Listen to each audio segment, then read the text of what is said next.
Hi Stampin' friends, thank you for tuning in tonight. I'm going to show you some designs, ideas, whatever, with the Aspen tree dies.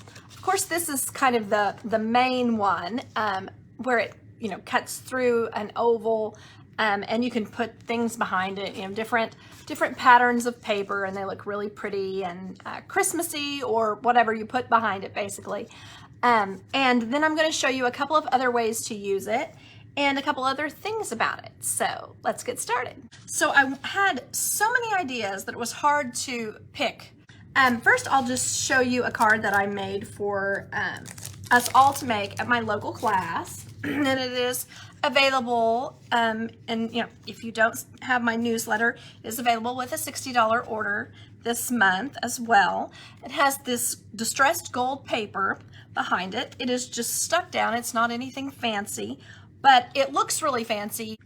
So that just kind of gives you an idea of a great way to use it for like fall or whatever, with these little aspen leaves that it has with it.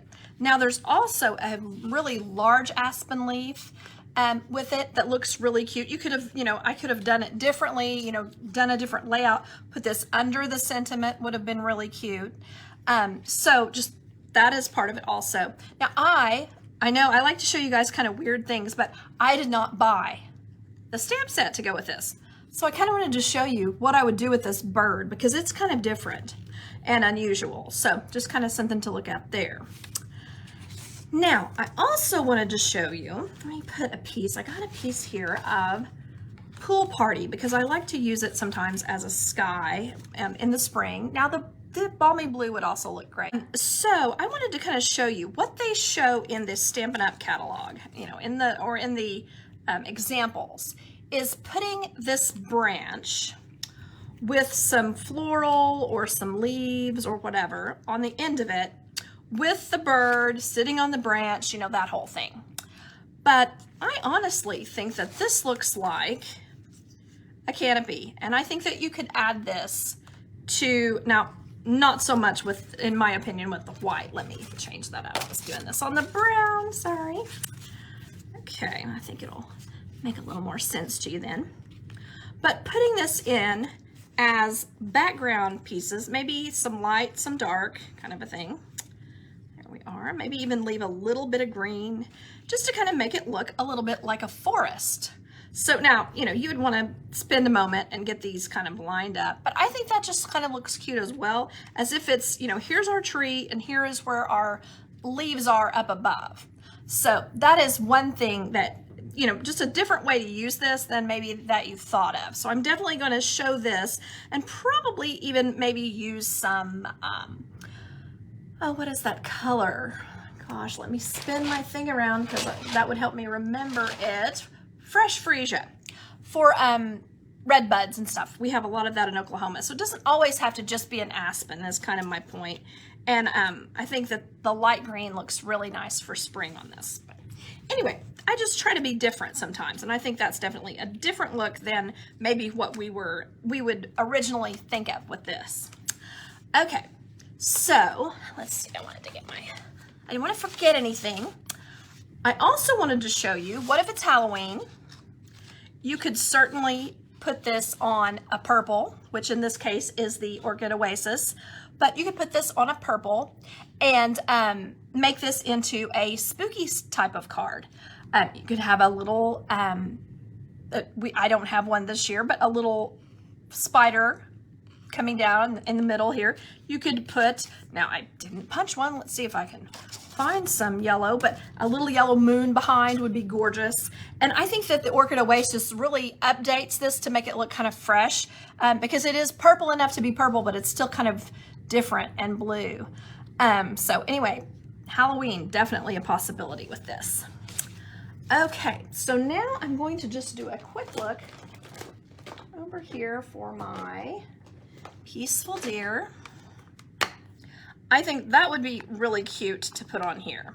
Now, I might not use the one where he's jumping in front of the leaves, trees, but you could. So let's try several different things and see what we think we like best on this. I'm gonna put one on one side and one on the other. Just kind of imagine, because even though we don't have necessarily a punch for the standing deer, I can certainly cut that out myself. It's not a big deal. My soft suede. I'm gonna stamp on crumb cake because I think that's kind of a nice one with a deer. Do it a couple times there. And you could, of course, spend some time and get this colored in, things like that. Certainly a possibility. Okay, let me see. I can't remember how this is on the punch, but let me put it right there. Hopefully that will be close enough. Okay, I'm gonna go ahead and just grab my scissors real quick, and I'm just gonna do a terrible job of cutting this out. How about that? Might be the easiest way to say it. Yeah, I could have cut this ahead of time. I apologize, but sometimes, you know, I'm just thinking about other things I wanna do, and yeah. Let's see here. I do kind of want to get you to see how it looks, because I just think that the way this little guy is standing makes a little more sense. And there are several things I've seen people put in front of this, like the moose and several other of the new things. So I would shade this. I would put some, I would use some, and I was going to show you that about this as well. I'll just get, I'll do several shadings here. My brown, my little piece of leftover. I love to recycle these and reuse, like when one side is sticky, just fold it up and use it for things like this, adding color or something when I'm using these blending brushes. I'm just going to put some pumpkin pie on this. So there, you can see that will make a little more interest, because, you know, if we're saying they're brown and they're not our aspens, they're probably not going to all be just plain yellow. So, although aspens are, I think these make nice cards with a little variety in color. So, whoops, where did I put it? There we go. So anyway, that just gives it a little more pop, and especially looks, and you know, for me, looks a lot better with the pool party, because, you know, pool party is kind of a greenish blue, and I love blue and orange together. So I think that makes it nice. Now we could also spend some time and make a background where it looks like a sunset behind our card, and that would be super pretty as well. Okay, put that one up. I'm gonna do a little bit of my soft suede here and just put a little more color on my deer, mainly just for contrast against the against what I'm doing there, and because they're not usually just tan, they usually have a little deeper color. There we are. Kind of get it to an exact color even when Stampin' Up's colors may be limited. It seems like we go from one extreme to the other. We'll end up with a lot of browns, or we'll have a lot of purples, and we just kind of go back and forth. Okay, so let me cut this out.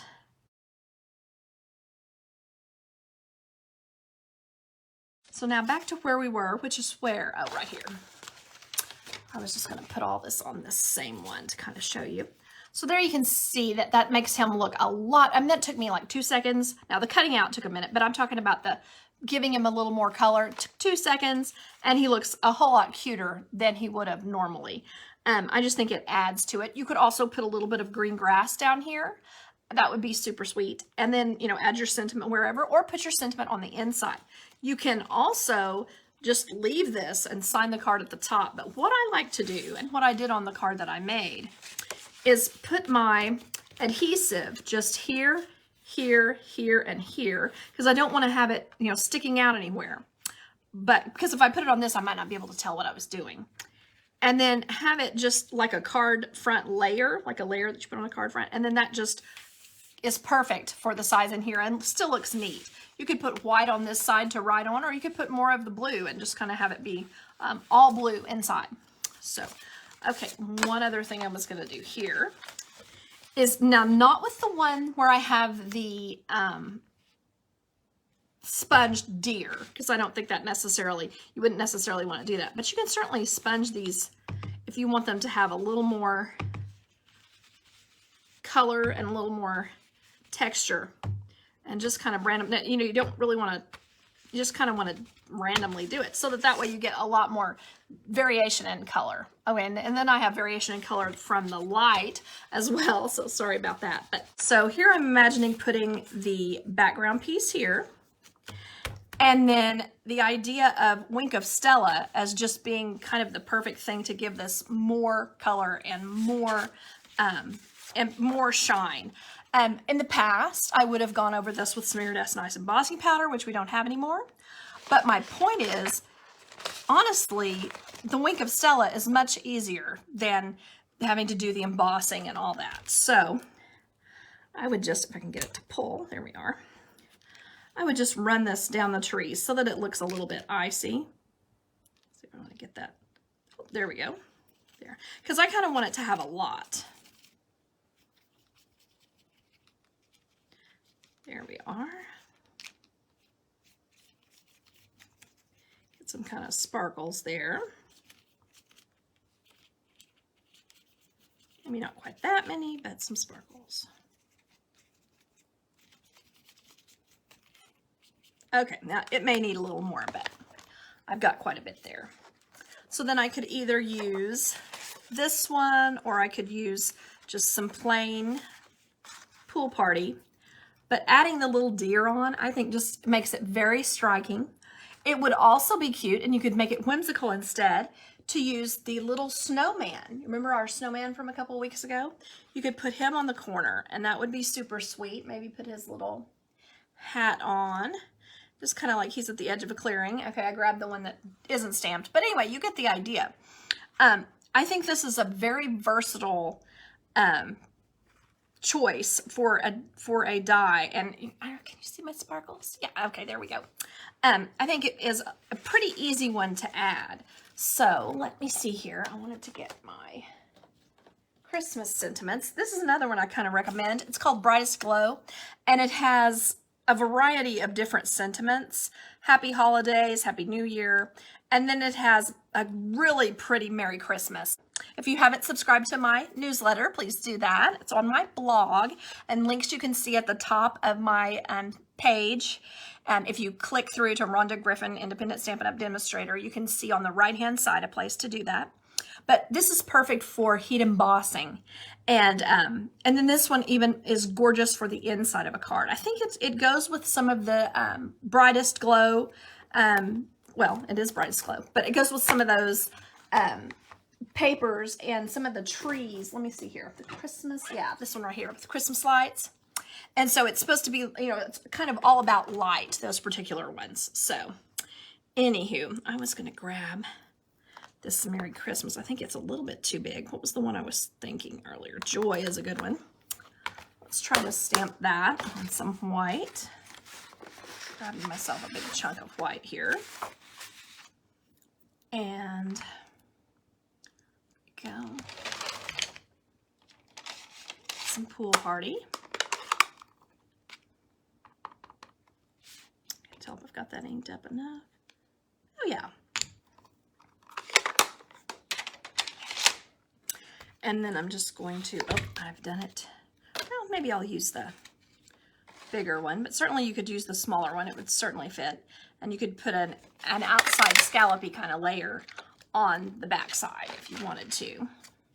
But, okay, my point of this one is, now this will actually look fine on this because this has Pool Party on it as well. This is from the gnomes. We're going to use the gnome paper on Monday night at 7, so 7:05, because you know what time I can get here. But I think that looks really cute. And then let me grab the ribbon here. Oh, if I can, there we are. Give myself a good hank of this ribbon.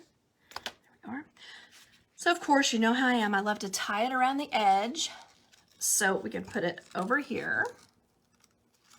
Well, I agree, Shauna. I think it is very versatile, and I like that it's kind of a 4-season thing. You don't necessarily have to only use it in fall and winter. You could put a lot of things in front of it and turn it into like a little scene for a lot of different things. Okay, so there's that. Let me cut that off. And I better cut that one too. There we go. Oh, I got that too long. Okay, all right, so there you can see that, and I'd put my Joy over here, and then I would probably add some little diamonds. You could put an actual snowflake up here in the corner. That would be super cute.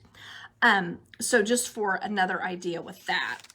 The last thing I'm going to do is just a real quick thing of playing with the bird. I wanted to do it last, even though I mentioned it earlier, because I didn't want to make anyone go, well, just buy the stamp set. I didn't want to irritate anyone and they'd be like, oh, just buy the stamp set. It doesn't matter. You don't need to worry about that. But I just kind of wanted to show a little bit of what you can do if you don't have the actual there we go, stamp set with this. So the first thing I want to do is, you can start with white or vanilla, whichever. All I'm doing here is just adding some brown. It doesn't even matter, you know, what color necessarily, because you want it to be pretty light. And then just look at your bird, which I'm going to have to turn it around here where I can see it. And you're going to want to create the eye. So for that, I'm just going to, you can look at what Stampin' Up! Has done, or you can just kind of imagine your bird's eye. Just a little bit on each side like that. And then maybe a little. And then that's all of the dark I'm probably going to put. So the rest, I'm just going to kind of make it, what would the word be? Just sort of smeary, kind of like a little, oh shoot, where is the yellow? Oh my, that's not good. Lost my yellow one. I bet this one will be fine, but how strange. Okay, I'll get some yellow here. Kind of go around the face a little, like that.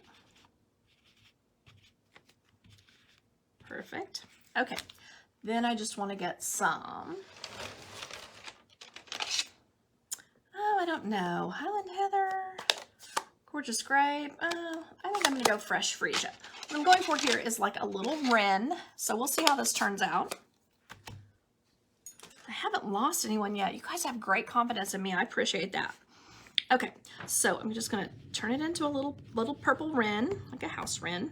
Oh yeah, I'm glad I didn't get a darker color. This will be fine. And now, if you are confident in your coloring skills, you certainly could add lines for the back where her little wings are and stuff like that. But I don't have that kind of confidence, so that's why I'm kind of go ahead and do the little feet there. And then I'm going to get a little more brown and just kind of tone this down a little bit.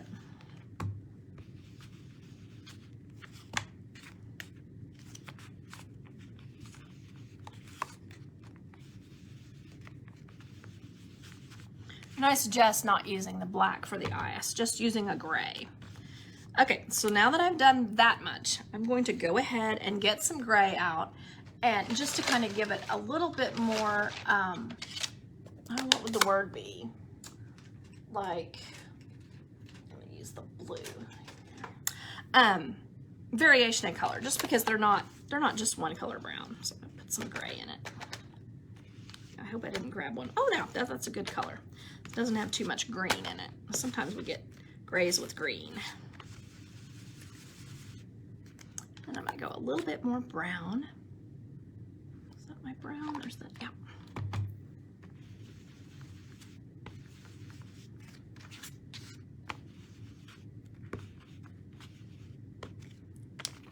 Okay, so let's go back to this so that I can just kind of play with it a second. And then we had this, okay, this little branch going across here. It would be pretty with a red cardinal. It's kind of funny because this doesn't look super wintry to me. I guess it's not supposed to. I guess it's supposed to be fall, but I don't typically put a big giant bird on my cards, so that's just me. But anyway, I just think that would look prettier as well, Shauna. I mean, I guess they probably feel like, oh, we do a cardinal every year, but there's a reason. It's because it's so pretty. Okay, so anyway, I could probably spend some more time giving this more color and more depth, but you kind of see what I'm going for here. It's just, you know, as you look at it, it's just frankly not that bad to just have him, you know, on a little branch there. So anyway, I hope that I've given you some ideas, and just some possibilities of what you can do with this set, because I do think that that it's one that's worth investing in, because we don't have a lot of things like it. So it's definitely something that you would use year after year. I don't see myself this being one that I would sell, because it's so different and unique. I appreciate you all watching. I hope you have a great weekend, and I hope that you will subscribe to my newsletter if you haven't. And otherwise, I hope you have a happy stamping weekend. Bye-bye.